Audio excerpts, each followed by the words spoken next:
예, 어제 우리가 첫 번째 제사였던 번제에 대해서 이야기를 말씀을 드렸죠. 짐승을 바쳐 드리는 제사 예배 중에 하나가 번제였습니다.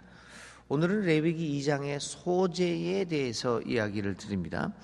이 소제의 뜻은 히브리어의 본래 뜻은 선물을 드린다, 이런 의미가 있지만, 그러나 정확한 뜻은 아직까지 이렇게 명확하게 밝혀진 것은 없습니다. 분명치 않습니다.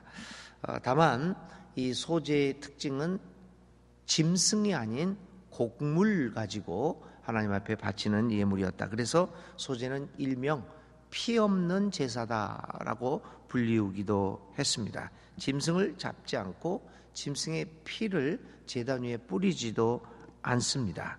소제는 피의 제사를 드린 후에 또 첨가해서 드리는 제사이기 때문입니다.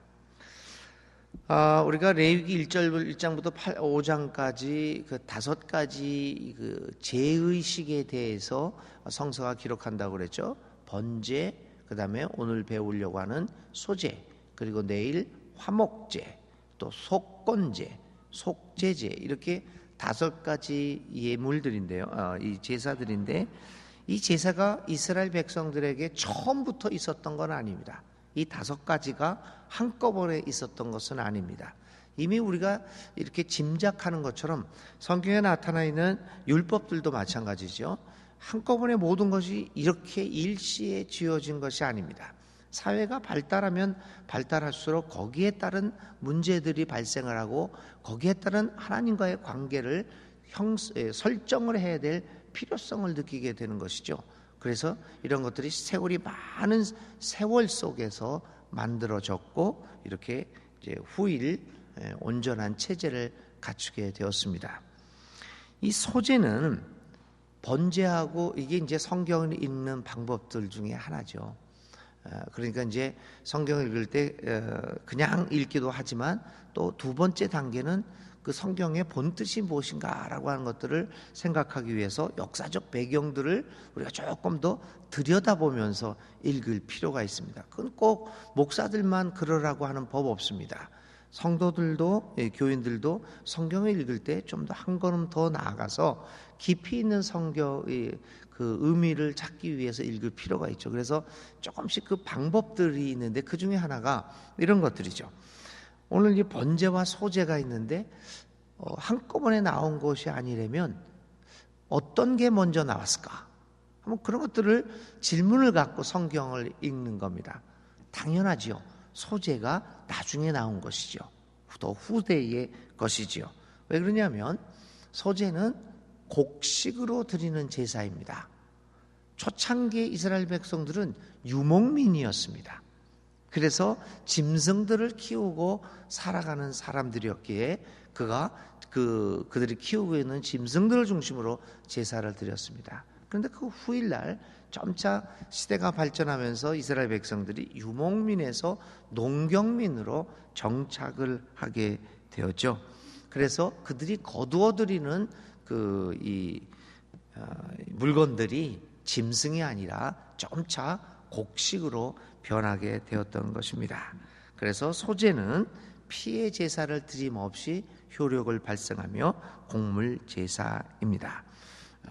이 곡물 중에서도 충실하고 아름다운 것을 찧어서 고운 가루로 만들고 그것에 기름을 붓고 그 위에 유향을 놓아 아론의 자손 제사장에게 주어 제단 위에 태워서, 또 그것도 마찬가지로 이렇게 연기를 품어서 내리는, 하늘로 내보내는 그런 형태였습니다. 그래서 화제라고 그럽니다. 이렇게 태워서 위로 올리는 그런 것, 제사 중에 하나였습니다. 이 소제에 쓸 제물의 종류는 첫째가 고운 가루입니다. 둘째는 누룩을 넣지 말고, 나중에 그 다음에는 또 꿀도 넣지 말라라고 하는 조항이 첨가되게 되겠습니다. 셋째는 처음 익은 곡식이고, 그리고 마지막으로는 첫 이삭을 드리게 이렇게 되었습니다. 아까도 말씀드린 것처럼 소재를 드릴 때 가장 중요한 것은 이것이었죠. 누룩이나 꿀을 섞어드리지 않고, 그래서 불순한 의도나 불순한 것들이 들어가지 않도록 조심해야 했습니다. 그러나 누룩이나 꿀을 넣는 것뿐만 아니라 반드시 넣지 않아야 되는데 또 반드시 넣어야 할 것이 있었습니다. 곡식입니다. 소금입니다. 이 소금을 왜 넣었을까요? 이 소금은 하나님과 우리 사이에 맺어진 언약의 상징이었습니다. 자, 이제 그 유목민에서 살다가, 유목민에서 이리저리 돌아다니다가 살다가 이제 농경 생활을 하면서 정착 생활을 하게 됩니다. 정착 생활을 하게 되면서 사람들은 깨닫게 되는 거죠. 내 노력으로 이 곡식들을 먹게 되는구나, 이런 생각을 점차 가지게 됩니다. 유목민 시대에는 하나님이 자기들과 함께 거주하면서 하나님의 은혜를 피부로 느끼며 살아갔습니다. 왜 그러냐면 광야의 삶에서, 그 목축의 삶에서 날마다 그 자연 재해를 맛보면서 그 바닥에서 자기도 하고 동물들과 함께 자기도 하면서 하나님의 역사를 그의 피부로 느끼며 살아갔습니다. 그러나 점차 농경 생활을 하면서 사람들은 농사 짓는 법을 깨닫게 됩니다. 그래서 자기들이 노력한 만큼 이 곡식을 거두어 드리는 것을 하게 됩니다. 농경 생활에 정착이 되니까 자신들의 집을 만들죠. 이제 나중에 이제 다윗 시대, 솔로몬 시대 가서는 또 하나님의 집을 또 따로 만들죠. 그렇게 하면서 점차 하나님을 직접적으로 체험하던 생활에서 조금씩 멀어지게 됩니다. 그게 이제 소재가 드려질 때의 시대적 상황이라고 볼 수가 있습니다. 그래서 그 사람들이 이 곡물을 제사를 드릴 때 이 곡물은 내가 만든 것이다, 나의 노력으로 된 것이다 라고 하는 의식들을 많이 갖게 되었습니다. 그래서 그들은 그러한 하나님으로부터 멀어짐을 방지하기 위해 아니다, 나는 유목민 시대 때와 마찬가지로 지금 내가 정착하여 살지만 이 모든 것이 하나님으로부터 온 것임을 다시 한번 기억해야만 했습니다. 그래서 거기에 소금을 넣습니다. 하나님이 우리를 이 땅 위에 보내주시겠다고 했던 그 땅의 약속을 다시 한번 기억하면서 하나님과의 관계를 조금 더 밀접하게 만들었던 것입니다. 그래서 거기에 소금을 넣습니다. 우리는 소재를 이렇게 드리면서 다시 한번 생각해야 됩니다. 하나님 앞에 바쳐지는 예배, 하나님과의 관계에 있어서는 누룩과 꿀, 그것들이 잡다한 것들이 들어가서는 안 된다는 것을 우리는 믿습니다. 그렇게 예배를 드려야 합니다. 그렇게 하나님을 섬겨야 합니다. 하나님을 섬기는데 그분이 나에게 어떤 이러저러한 복을 주기 때문에, 나에게 이러저러한 혜택을 베풀기 때문에 믿는 것이 아닙니다. 그분을 섬기는 것이 아닙니다. 우리는 누룩과 꿀을 섞어서 어떠한 동기를 가지고, 불순한 동기를 가지고 하나님을 섬기는 것이 아니지 않습니까? 왜 우리가 하나님을 섬기고 예수님을 닮아가려고 합니까? 이유는 단 한 가지입니다. 그가 나에게 아무것도 안 해준다고 하더라도, 나의 병을 고쳐주지 않는다고 하더라도, 나에게 큰 돈을 주지 않는다고 하더라도, 그가 나에게 어떤 큰 행운을 주어서 내 인생을 한꺼번에 뒤바뀌어 놓지 않는다고 하더라도 우리가 그분을 믿고 그분을 따르고 그분을 닮고자 하는 이유는 오직 한 가지, 그가 우리의 하나님이고 나는 그를 사랑하기 때문이 아니겠습니까? 그것 외에 예수님을 믿고 예수님 앞에 나오고자 하는 이유가 무엇이겠습니까? 중요한 것은 누룩이나 꿀을 섞지 않은 소금만 넣어 하나님과의 언약을 기억하며 하나님이 나를 사랑하고 내가 사랑한다는 것을, 그를 사랑한다는 것을 기억하며 주님 앞에 나오는 것, 그것 하나가 아니겠습니까? 그래서 이 소재에는 이런 이제 안정된 생활을 하면서 하나님과 점점 멀어져 갈 수 있는 그 사회상에서 이렇게 소재를 통하여 다시 한번 하나님과의 관계를 돈독히 했던 것입니다. 그래서 이제 조금 아까도 말씀드린 것처럼 하나님께서는 이 소재를 통하여 특별히 이스라엘 사람들로 하여금 광야 생활에서 만나를 주신 것을 기억하게 만들기도 했습니다. 모든 곡물들이 하나님의 공급으로 인한 것임을 다시 한번 상기케 하고, 이렇게 너희들이 기경하여 너희들이 농사하여 거두고 있지만 그러나 광야에서 내려주었던 만나들을 기억하라. 이 모든 곡물들이 하나님의 은혜인 것을 기억하라라고 명령하십니다. 자, 이 두 번째로 소제는 번제를 드린 후에 드리는 제사였습니다. 번제가 희생의 의미가 강했다고 한다면, 그러니까 그 번제물에는 어저께 말씀드린 것처럼 안수를 하지 않습니까? 그 번제물에 안수를 하는 이유는 나와 그 번제물을 동일시했다고 그랬습니다.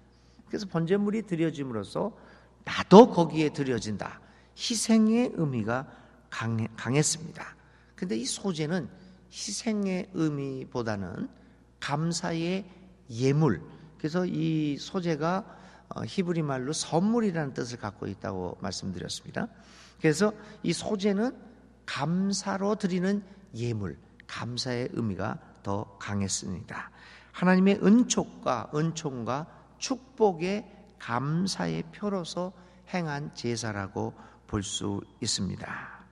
이 제사를 드림으로써 이스라엘 백성들은 이집트 시대의 노예 생활에 어려움을 상기해 보기도 하고, 광야에서 지냈던 유목민의 참혹한 생활도 기억하면서 오늘 가나안 땅에 와서 농사를 지으며 정착해서 풍요로운 생활을 누리게 된 것이, 그 풍요로움이 오직 하나님의 은혜임을 생각하고 하나님께 감사드렸던 것입니다. 그러므로 소제는 하나님께서 인간의 지상 생활에 공급하여 주신 은혜와 축복에 대하여 감사와 찬송의 의미의 경배라고 할 수 있습니다.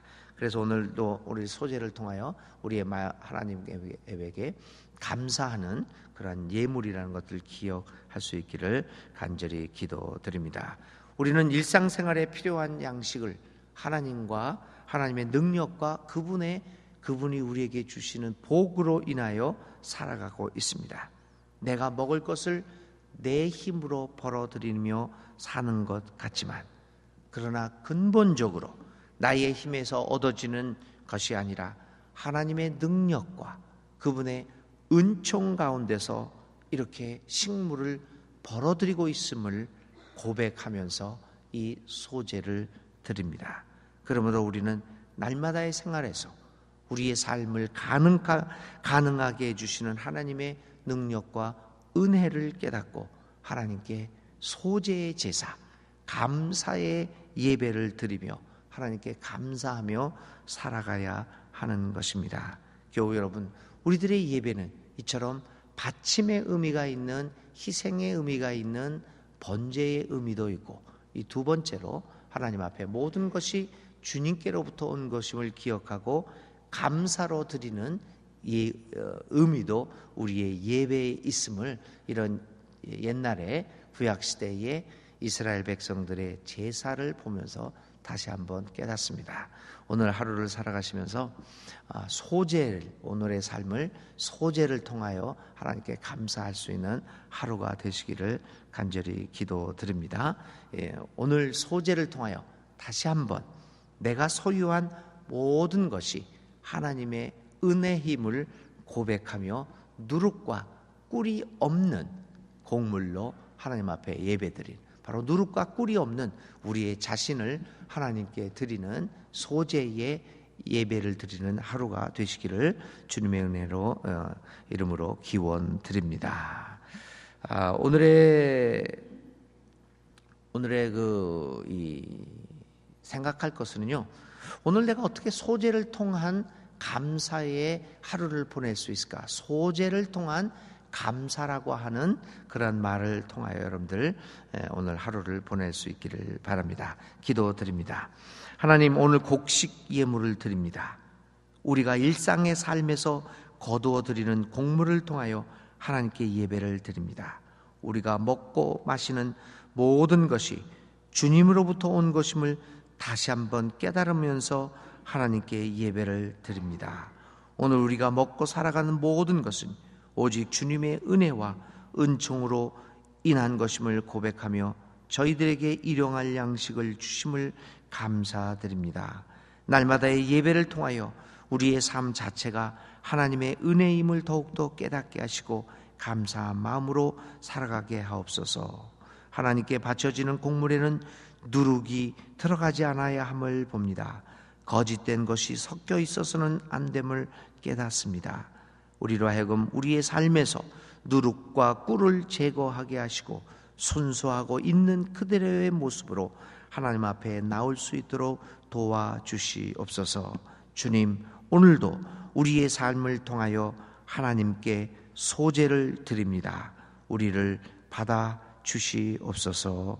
예수님의 이름으로 간절히 기도를 드립니다. 아멘. 오늘의 신철은요, 우리를 소제로 하나님 앞에 드리는데 감사의 예물로 우리의 삶에 혹시 누룩과 꿀이 섞여 있는 것은 아닌가? 하나님 앞에 소제로 바쳐지는 제물이 내가 될 때 나의 삶에 누룩과 꿀은 무엇일까? 나의 믿음의 동기는 무엇이 있을까? 거기에 혹시 누룩과 꿀이 있는 것은 아닌지 살펴보고 만일 그것이 있다면 그것을 제거할 수 있는 방법들을 한번 찾아보시면 어떻겠습니까? 주기도문 하시겠습니다. 하늘에 계신 우리 아버지, 아버지의 이름을 거룩하게 하시며 아버지의 나라가 오게 하시며 아버지의 뜻이 하늘에서와 같이 땅에서도 이루어지게 하소서. 오늘 우리에게 일용할 양식을 주시고 우리가 우리에게 잘못한 사람을 용서하여 준 것 같이 우리 죄를 용서하여 주시고 우리를 시험에 빠지지 않게 하시고 악에서 구하소서. 나라와 권능과 영광이 영원히 아버지의 것입니다. 아멘. 하나님 앞에 또 여러분의 각자의 기도의 제목을 가지고 간절히 기도드리십시오. 주님이 우리의 기도 소리에 귀를 기울여 주십니다.